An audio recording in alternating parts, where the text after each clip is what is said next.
The desert wind howled across the barren road as Cade Mercer tightened, the reins of his exhausted horse, sweat tracing dirt into lines across his jaw. He had ridden 3 days without sleep, driven forward by a debt he didn't deserve and a fate he refused to accept. When he finally reached the Red Mesa encampment, the sun was bleeding into the horizon like a wound, casting long shadows over the circle of tents and the waiting warriors. Their chief, Tall Hawk, stood like a statue carved from ancient stone, eyes fierce yet weighed by worry. Cade's heart pounded as he stepped forward. He had come to repay the debt his father had created, an agreement for stolen cattle, lying deals, and dishonest trade that Cade himself had never been part of. Tall Hawk's men encircled him, but their silence was not threatening. It was judgment old and deep as the desert itself. The chief spoke with a slow, calm voice that still carried the power of thunder.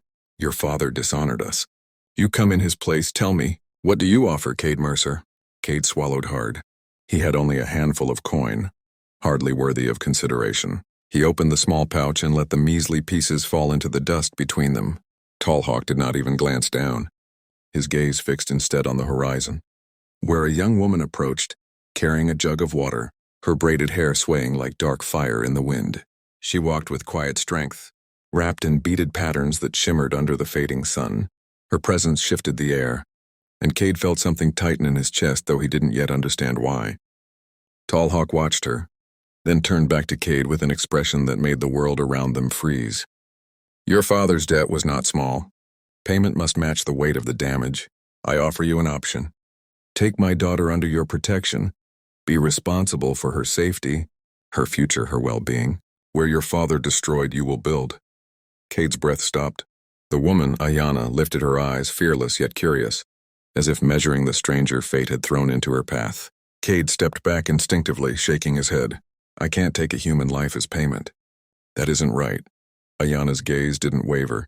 She looked at him not as someone being traded, but as someone being tested. Tall Hawk nodded slightly. "A good answer. But listen well, Cade Mercer. This is no ownership. No claim, no chain. This is responsibility. She is free. You owe a debt of honor, not of possession. She will walk with you, not behind you. Teach her your world, and she will guide you in ours. This is the balance your father broke." Cade opened his mouth to refuse. Again, he couldn't imagine bearing the responsibility of another life, but then Ayanna stepped closer, the setting sun casting gold on her face. There was strength there, fierce and unyielding, but also a strange gentleness that reached him like a whisper. When she looked at him fully, truly something shifted inside him, an understanding that she was not a burden but a destiny he hadn't realized he needed. The dust swirled between them like a sign. Cade felt his resolve crumbling as their eyes met. He saw not a stranger but a challenge, a partner, a future he hadn't dared to hope for. And in that moment, he understood why Tall Hawk had offered what he had. This wasn't a payment. It was an opportunity to rebuild honor with honor, life with life. Cade lowered his head in acceptance.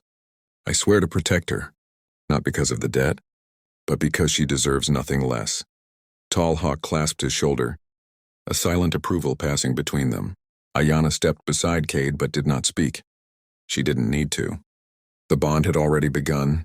As night rose over the desert, Cade realized his life had changed forever, and for the first time in years, he didn't fear the change. He welcomed it. If you want more chapters from this epic journey, make sure to subscribe. Your support brings stories like this to life. At dawn, the desert glowed pale gold, painting ridges and dunes like waves frozen in time. Cade awoke to the soft rustle of Ayanna preparing their packs, her movements calm and deliberate, as though she had been born from the very wind that brushed across the sands. They were to travel together to the next settlement, half a week's journey, where Cade would speak with traders, restore Tall Hawk's standings among foreign merchants, and begin the long process of paying back his father's corruption. Yet as they set off, Cade realized the true journey was not across the desert but into the heart of the mystery beside him. Ayanna walked ahead with assured steps, her silhouette framed by the rising sun. She spoke little, but her silence wasn't cold. It was thoughtful, aware, and filled with meaning Cade was slowly learning to interpret. They stopped midday near a rocky outcrop for shade. As Cade poured water from his canteen, Ayanna finally spoke. You refused yesterday, she said without accusation. Yet you accepted after looking at me. Why? The question struck him deeper than expected. Cade took a slow breath. Because when I saw you, I saw someone I could never hurt, someone who deserves more than being tied to a debt that wasn't yours. Ayanna studied him, her expression unreadable. Good, she said finally. If you had accepted for any other reason, I would have walked away myself. Cade blinked, surprised. You would have refused your own father's agreement? Ayanna nodded. He did not give me his payment. He offered you a chance. My part was my choice. Cade felt something warm spread in his chest, a mix of admiration and relief. Together they resumed their path, each step drawing them closer in understanding. By the second night, they reached a canyon where the moonlight draped the world in silver. As they camped, Ayanna shared stories of her people, their honor, their grief, their resilience in the face of betrayal by settlers like Cade's father. Her voice carried the weight of generations. When she paused, Cade confessed the truth of his father's cruelty, the lies, the debts, the damage he left behind. Shame tightened his throat as he spoke, but Ayanna listened without judgment. When he finally stopped, she placed a hand on his arm, steady and grounding. You're not your father, she said, but you can be the man he never chose to be. The words struck him with the force of an oath. As days passed, danger tested them. Rogue riders on the third dawn, a sandstorm on the fourth, and one night a wounded wolf circling their camp. But each danger revealed something new between them. Trust in the way she handed him her bow, courage in how she stood beside him during the storm, compassion when he tended her scratched arm after the wolf fled. By the time they reached the settlement, Cade no longer felt he was paying a debt. He felt he was earning a partnership. Inside the bustling trade post, merchants initially dismissed him, remembering his father's dishonor. But when Ayanna stepped forward, her poise and fierce conviction silenced the room. She spoke of Cade's oath, of the journey they had shared, of the integrity she had witnessed. And for the first time they listened. With her presence, trust was rekindled. Deals were renegotiated. Honor was restored. As the sun set behind the settlement walls, Cade turned to her, gratitude tightening his voice. I owe everything to you. Ayanna shook her head.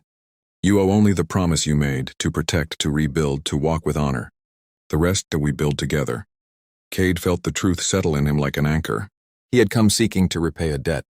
Instead, he had found a purpose, a partnership, and perhaps something even deeper growing in the quiet spaces between words. The journey wasn't ending, it had only just begun. If you want Chapter 3 and beyond, subscribe now. Your support keeps this story alive and growing.